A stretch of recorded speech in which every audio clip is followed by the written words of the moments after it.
سنبدأ الآن يعني بتوزيع المساعدة من إندونيسيا إن شاء الله تعالى. Biz inşallah şimdi Endonezya'daki kardeşlerimizin gönderdiği yardımlarla inşallah Türkiye'deki depremzedeli kardeşlerimize dağıtmaya başlıyoruz.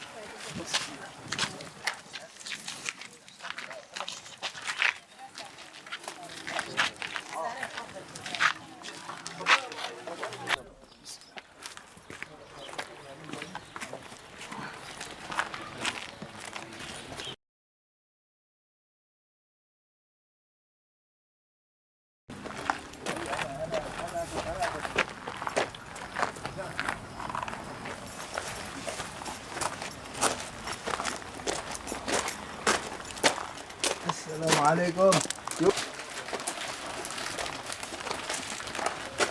كلنا من جاكرتا إندونيسيا. نحن مبعوثين من منظمة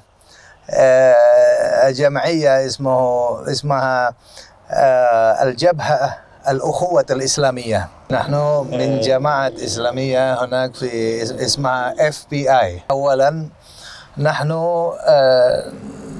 نأتي إلى تركيا، هدفنا واحد، يعني نريد أن نرسل بعض المساعدات معونات من إخوانكم إندونيسيين، لأن إندونيسيين يحبون تركيا، لأنهم دائما نحن إندونيسيين كإسلاميين نشعر كما تشعرون، نحن حزينين كما تحزنون، ونحن فرحين كما تفرحون. إنما المؤمنون إخوة، نحن كالإخوة يعني كمثل الجسد الواحد.